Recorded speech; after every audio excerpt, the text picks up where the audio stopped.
the instruments are now recorded, you've got all the layers of tracks, and you've got your full songs together.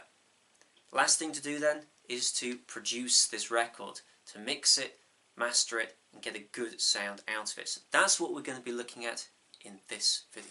So here we are, coming back a little bit later. We've got our drum track, our bass track, our guitar tracks. They're all the ones here. We've got acoustic guitar. We've got keyboard layers.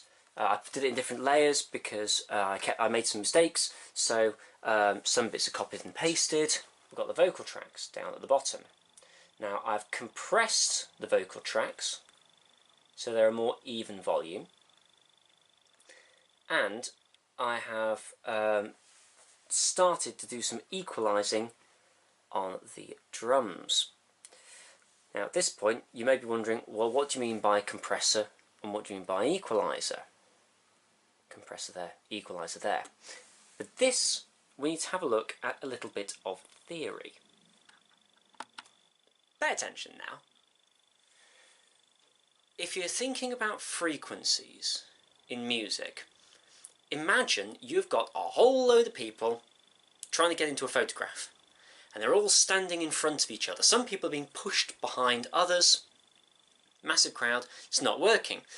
You can't see some people because there are people blocking each other. Now frequencies do the same. If I play a guitar, some of the frequencies in that guitar will block out the frequencies of the bass. So, much like a photographer might arrange people and say, right, the shortest people go to the front, tallest people go to the back, move in at the sides. Equalising does the same job. Let's imagine we've got the green line here, which could be a bass guitar, and the blue line, which could be a regular guitar. What we do is we cut some of the low frequencies and some of the very high frequencies in the guitar, for the sake of argument, and boost them in the middle. And that then makes space for the bass frequencies here and here, but then we cut the bass frequencies in the middle to make space for the guitar frequencies. That's essentially what equalising is. It's giving each instrument a bit of space to fit in so we can hear it better. Each instrument has its sort of best frequencies, and often you can work those out with your own ears, but you can also find guides online. You can balance up all the instruments by essentially making space for each other. Now a compressor works on volume, so we've looked at frequencies with equalisation, but a compressor works with volume. If you imagine that volume of something, particularly vocals, might go up and down, particularly if you sing a quiet passage, and then there's a really big passage.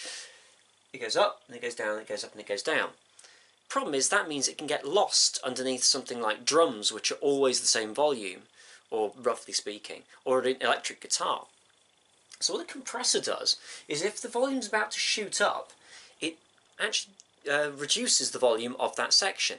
So it's almost like turning the volume down, and then when it gets quiet it turns the volume back up, and if it's getting loud again it turns the volume down. What it does is, rather than getting this in the volume, you get this nice smooth, relatively even volume. So it'll still sound like at points you're yelling and at points you're nice and soft, but the volume itself stays consistent. So EQ and compression are probably the two most important ones to get your head around. You can get external plugins to go into Audacity that will provide like a 18-band equaliser, different types of compressor, but there are some that are provided as well. So all things considered, compression, equalisation, those are the ones that you need to get your head around if you're mastering your own records. Okay, so we've created our record, let's give it a listen back.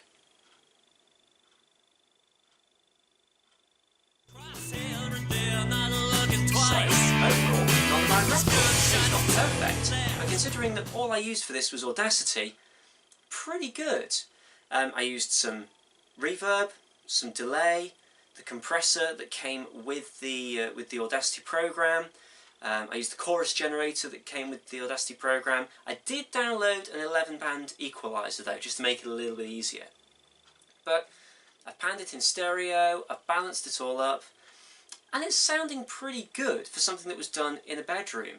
And considering that I didn't have to pay anything beyond the initial outlay of the microphone and the DI box, this is very good for a startup recorder.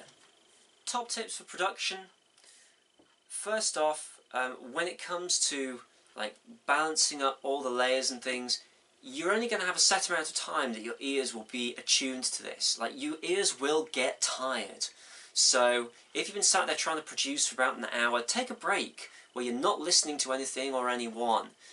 Give your ears time to rest, and don't try to produce straight after recording an instrument or singing, because again, your ears will be tired. You need to do it when you've got fresh ears. It would be a good idea as well, when you're producing, to try downloading some different plugins, so different equalizers, different sound effects, and see what those sound like, because a lot of the ones that come with Audacity, they're good, but they're not as easy as using some of the other things that are out there. So search for Nyquist, I think it is, plugins. They tend to work very well. When you've created your first mix as well, put it on a CD or your phone or an MP3 player or whatever, and try listening to it in different places. So try it on like your home stereo. That sounds really old, doesn't it? Home stereo. Try it through headphones. Try it in the car as well. Or if you don't have your own car, try it in someone else's car. But listen to it and think, in different places do different things happen to the mix. And if that's the case, you might need to change your compression, might need to change your equalization as well.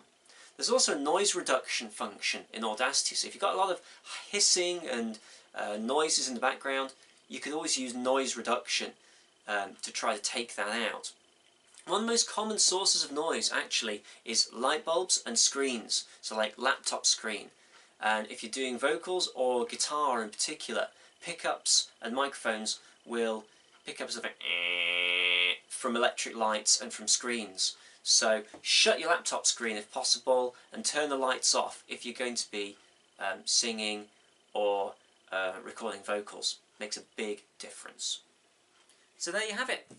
The last in the series on how to create basic home recordings. So go out there, have fun, get recording. Thanks very much, and see you in the next videos.